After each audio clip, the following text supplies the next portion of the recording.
2021, c'était l'euphorie, les nouveaux milliardaires, les NFT qui explosent, le Bitcoin à 69 000 $. Ensuite, 2022, l'effondrement, FTX, Luna, la panique s'installe et le bear market frappe dur. 2023, on a la reconstruction, le marché qui respire, qui se nettoie. Et puis, 2024, les fondations, les ETF Bitcoin, les institutions qui arrivent sur le marché, bref, la confiance qui revient. Et maintenant, qu'est-ce qui nous attend vraiment pour 2025 ? Dans cette vidéo, je vais te partager mes 6 prédictions pour l'année qui arrive. Du Bitcoin aux altcoins, en passant par l'impact de l'IA, on va voir dans cette vidéo qu'est-ce qui pourrait façonner le marché dans les mois qui arrivent. Et attention, pas de promesse miracle, uniquement ma vision sincère de ce qui nous attend. Alors si t'es prêt, on est parti. Ma première prédiction, c'est que Bitcoin fera un nouvel ATH. Alors oui, je ne me mouille pas trop, mais pour rentrer plus en profondeur, eh bien, je pense que vous le savez, mais on a ce principe de cyclicité sur les marchés crypto. Et actuellement, on est dans une période post-halving où le cours devrait s'apprécier. Et également, on a l'adoption qui continue à bien évoluer et on a des liquidités qui arrivent de plus en plus, que ce soit les institutionnels et également les ETF. On peut le voir depuis déjà plusieurs mois, il y a énormément de liquidités qui arrivent via les ETF sur les cryptos, notamment sur le Bitcoin. Et depuis peu, on voit encore plus de liquidités qui arrivent sur Ethereum. Et maintenant, pour être plus précis, je pense qu'on aura un top du Bitcoin qui se fera soit aux 120 000 $, soit aux 180 000 $. Je ne tire pas ces chiffres de mon chapeau, c'est simplement une extension de Fibonacci. Donc si on vient par rapport au dernier bottom de l'ancien cycle, au top du dernier cycle et au bottom de ce cycle-ci, on peut avoir deux targets qui sont les 1.618 au niveau des 121 000 $ et les 2.618 au niveau des 186 000 $. Et pour moi, ces deux valeurs ont beaucoup de sens, elles sont corrélées à pas mal d'autres indications et personnellement, un Bitcoin à 186 000 $, ça me paraît être la target la plus cohérente.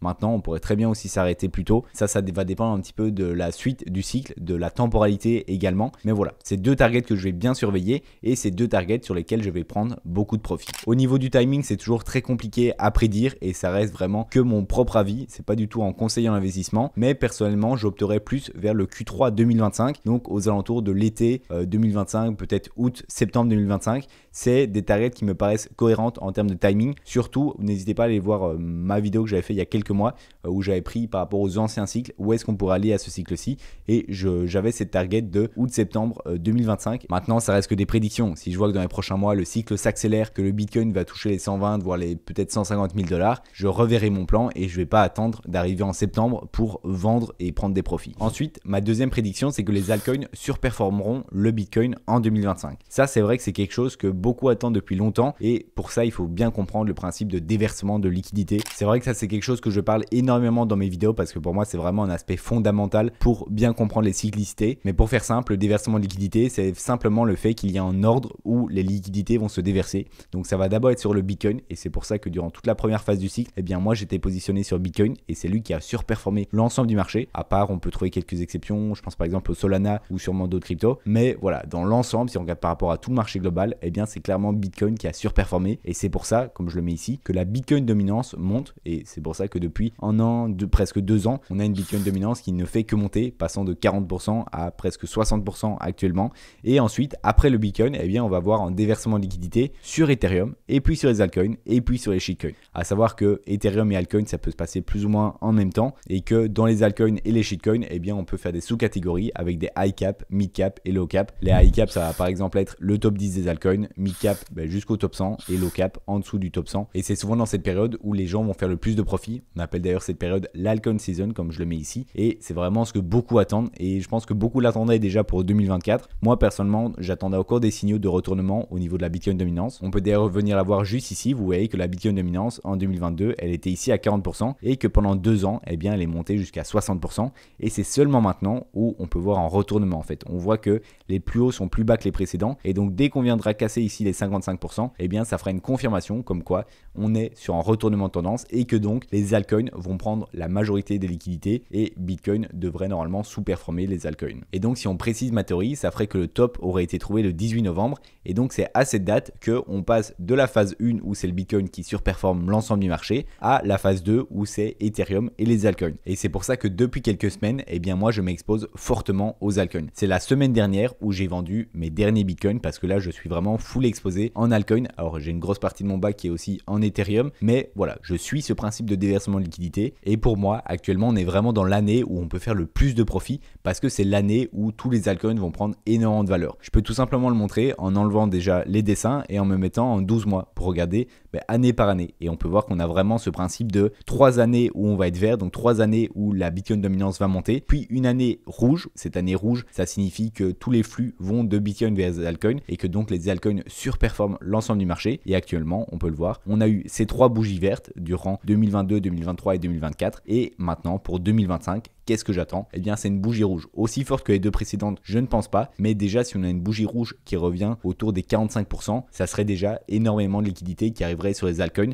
et donc énormément de profit à faire. Ensuite, je vais vous donner quelques altcoins qui, pour moi, auront le plus de potentiel pour l'année 2025. Ça reste encore une fois que mon avis personnel, pas de conseiller d'investissement. On a tout d'abord le Tao qui fait partie de la narrative intelligence artificielle. On en reparlera sur le point 4, mais c'est la crypto leader de cette narrative. On a ensuite le Sui, on a le BGB, on a le Hondo, on a le Render, on a le Cookie. Cookie, c'est une beaucoup plus petite crypto, mais c'est vrai que moi je suis pas mal exposé et j'y crois fortement pour l'année qui arrive. Et ensuite, on a ETH. Alors ETH, c'est pour directement passer au lien 3. Ça permet de faire la transition. Pour moi, ma troisième prédiction, c'est que ETH rattrapera son retard et viendra surperformer Bitcoin durant l'année 2025. Actuellement, dans les cryptos, pour moi, ETH est le meilleur risk-reward dans les cryptos.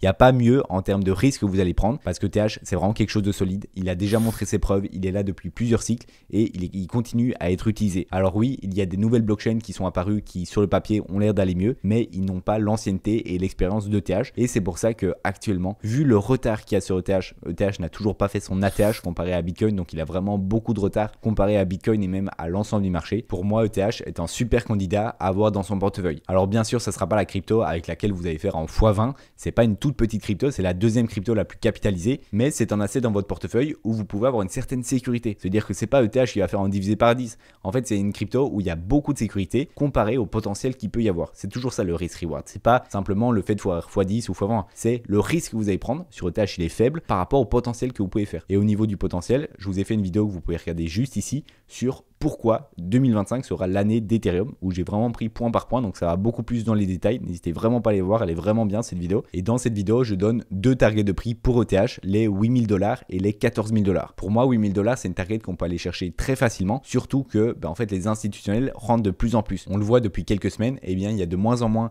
de liquidités qui arrivent sur les ETF Bitcoin, mais par contre, il y en a de plus en plus qui arrivent sur les ETF Ethereum. Et donc, en fait, on a cette rotation de liquidités qui arrive également sur les ETF, comme je vous parlais avant. En fait, le déversement de liquidité, ça arrive partout, même chez les institutionnels. Et du coup, on peut voir qu'en fait, tous les institutionnels sont en train de se préparer et sont en train d'accumuler fort sur Ethereum. Et donc, ça promet énormément de choses. Et c'est pourquoi je verrais bien un Ethereum à 8000 $ assez rapidement et peut-être même un Ethereum à 14 000 $ pour ce cycle. Je te fais une petite interruption pour te dire que si le contenu que je te propose te plaît, n'hésite pas à t'abonner, à liker la vidéo et puis à mettre un petit commentaire. Je te remercie. Ma quatrième prédiction, c'est que l'IA sera un des narratifs les plus performants de 2025. Actuellement, quand je tourne cette vidéo, on est le 11 janvier, donc ça fait que 11 jours qu'on est en 2025 et pourtant déjà tout ce qui se passe au niveau des agents IA qui prennent énormément de performance, eh bien ça annonce beaucoup de potentiel pour la narrative IA en elle-même. Et c'est pour ça que dans les cryptos que je vous ai cités, il y a beaucoup de cryptos qui sont en lien avec l'intelligence artificielle, notamment Tao qui pour moi est le leader de cette narrative. Actuellement, le market cap des cryptos dans l'intelligence artificielle est de 50 billions de dollars et je pense que pour ce cycle, on pourrait atteindre les 1 trilliard de dollars, donc en x20. Ça me paraît vraiment pas déconnant.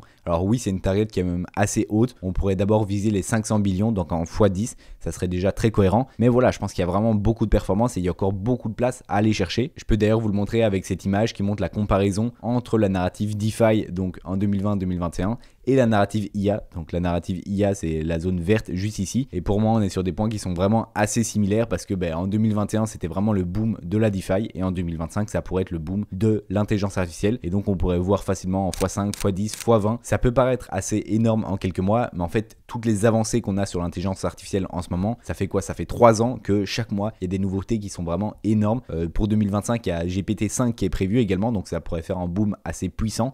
Et voilà, il y a beaucoup de nouveautés qui risquent d'arriver et donc qui pourraient propulser le secteur de l'intelligence artificielle sur des nouveaux plus hauts. Ma cinquième prédiction, c'est que pendant que 10% des personnes vont se gaver sur les cryptos, 90% vont perdre de l'argent. Alors oui, ça fait mal à entendre, mais c'est la vérité. Pourquoi il y a 90% des personnes qui perdent de l'argent? Déjà par FOMO, il y a beaucoup de personnes qui vont avoir peur de louper le train parce qu'il ne faut pas oublier que la plupart des personnes arrivent dans les cryptos directement au top des cycles et donc il va y avoir encore la même chose en 2025 si le top se passe bien sûr en 2025, mais beaucoup de personnes vont arriver, vont découvrir les cryptos, vont vouloir ne pas louper le train et donc elles vont avoir tout simplement un manque de recherche et de connaissances, ce qui va leur causer énormément de pertes. Pourquoi? Parce qu'elles ne vont pas vendre. Et ça, c'est l'erreur vraiment numéro 1 de tous les débutants. C'est que quand vous arrivez sur un marché crypto comme ça, en plus, vous arrivez souvent sur des tops, et bien vous avez l'impression que ça va encore monter, et donc vous ne vendez pas, et au final, vous vous retrouvez en bear market avec des actifs qui n'ont plus aucune valeur. Personnellement, je ne vais garder aucune crypto à la fin de ce cycle. La seule crypto dont je crois au long terme, c'est Bitcoin. Je ne crois à rien d'autre,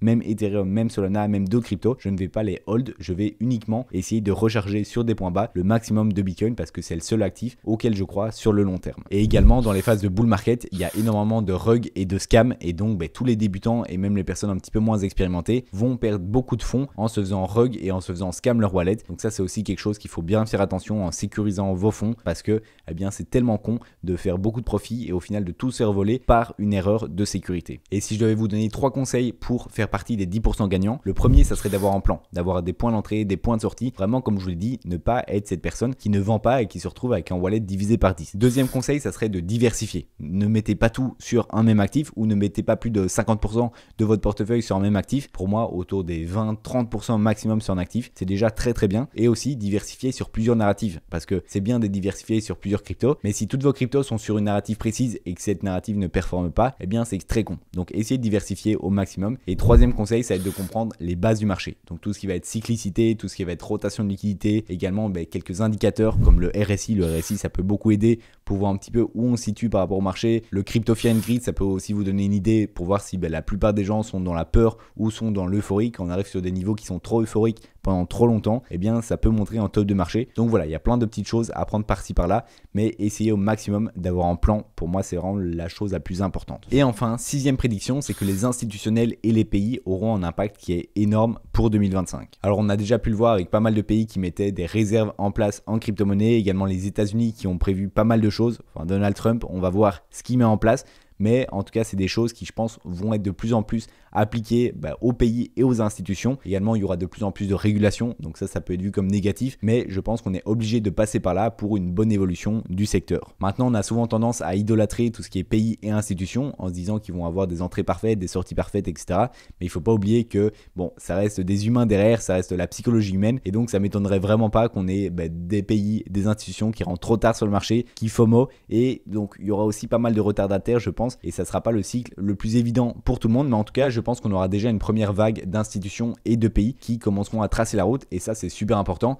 Maintenant, il y aura aussi des choses qui sont plus négatives. Je pense par exemple à MicroStrategy. C'est vrai que je suis assez sceptique sur le cas de MicroStrategy. Pour ceux qui n'auraient pas suivi, derrière l'entreprise MicroStrategy se cache Michael Saylor qui est vraiment un fan de Bitcoin et qui a décidé de mettre la plupart des réserves de son entreprise directement en Bitcoin et surtout d'acheter des Bitcoins directement avec son entreprise. Sauf que depuis plusieurs mois, en fait, il fait même des prêts, il emprunte de l'argent pour acheter plus de Bitcoin. Ce qui pourrait mener à une situation un peu catastrophique parce que tous les prêts qu'il fait, en fait, si le Bitcoin perd en valeur, il devrait les rembourser et il pourrait tout simplement ne pas pouvoir les rembourser tant qu'il ne vend pas ses Bitcoins et donc on pourrait voir en fait une chute du cours assez énorme parce que en cascade, il va devoir vendre pour rembourser et donc ça va faire chuter le cours, etc., etc. Donc ça peut être très problématique. Pour l'instant, il est sur une quantité de Bitcoin, comme on le voit ici, de 447 000 Bitcoins, ce qui représente 2% de la supply. Donc c'est déjà très très élevé. Pour l'instant, ça devrait encore pouvoir le faire, mais s'il augmente comme ça au niveau de sa supply en Bitcoin et donc du pourcentage de la supply totale, on pourrait arriver à un certain moment où on a des liquidations en cascade et ça pourrait vraiment être problématique. Donc c'est une affaire à suivre, mais voilà, MicroStrategy, ils ont fait ce pari d'aller vraiment de manière très très agressive et on peut le voir en fait, dès que Bitcoin va prendre 10%, MicroStrategy va prendre plus de 10%, peut-être 20%, parce que c'est comme si vous étiez exposé au Bitcoin avec un effet de levier. Vu qu'ils ont emprunté et qu'ils ont pris du collatéral pour racheter des Bitcoins, c'est comme si vous achetiez un actif avec de l'effet de levier. Donc voilà, c'est tout pour cette vidéo. N'hésite pas à t'abonner, liker la vidéo, mettre un petit commentaire, me dire quelle est ta prédiction pour 2025 et puis n'hésite pas à regarder cette vidéo où je te montre mon portefeuille global et qu'est-ce qui s'est passé durant le mois de décembre. C'était assez fou, donc n'hésite pas à aller la voir.